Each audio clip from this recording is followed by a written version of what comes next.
श्री स्वामी समर्थ. म्हणजे रक्षाबंधन म्हटलं तर आपणास माहिती की बहीण भावाचं एकदम अतूट आणि दृढ नातं यामधून बघायला मिळतं. आता रक्षाबंधन 2026 यंदा श्रावण महिन्यामध्ये कधी आलेलं आहे, तर मी एक सांगू इच्छिते तुम्हाला. ज्या पद्धतीने श्रावण महिन्यामध्ये जे काही श्रावण सोमवार आहेत, या दिवशी जे काही 2 तिथी एकत्र आलेल्या आहेत, त्याच पद्धतीने श्रावण महिन्यात जी काही नारळी पौर्णिमा तिथी आहे, म्हणजेच रक्षाबंधन जे असणार आहे ते सुद्धा आपलं 2 दिवसात विभागून आलेलं आहे. म्हणजेच काय, तर नारळी पौर्णिमेच्या दिवशीच आपणास माहिती की रक्षाबंधन हे साजरं होत असतं. आता नारळी पौर्णिमा तिथीच 2 दिवसामध्ये विभागून आलेली आहे, 27 ऑगस्ट गुरुवारी आणि 28 ऑगस्ट शुक्रवारी.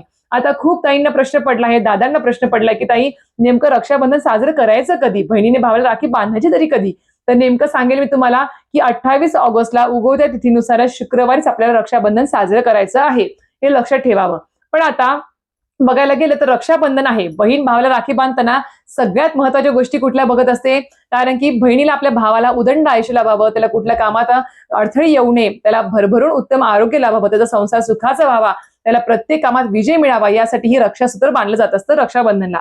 त्यामुळे प्रत्येक बहीण काय बघते, तर रक्षाबंधनला अभिजात मुहूर्त, शुभ मुहूर्त, हे सगळे मुहूर्त बघत असते. हे सगळे मुहूर्त तुम्हाला जर पाहिजे असतील, आणि सगळ्यात महत्वाची गोष्ट, यंदा 2026च्या रक्षाबंधनला भद्राकाळ आलेला आहे की नाही, आणि अजून एक म्हणजेच राहुकाळ सुद्धा आपल्याला टाळायचा असतो रक्षाबंधन दिवशी. या राहुकाळामध्ये आपल्याला राखी बांधायची नसते. तर या संपूर्ण शुभ मुहूर्त, अभिजात मुहूर्त, राहुकाळ, भद्रकाळ याबद्दल संपूर्ण माहिती हवी असेल तर नक्कीच माझे YouTube चॅनल शीतल स्वामी सहजल व्हिजिट करा. तर संपूर्ण माहितीचा व्हिडिओ आलेला आहे, लिंक तुमच्या खाली भेटून जाईल.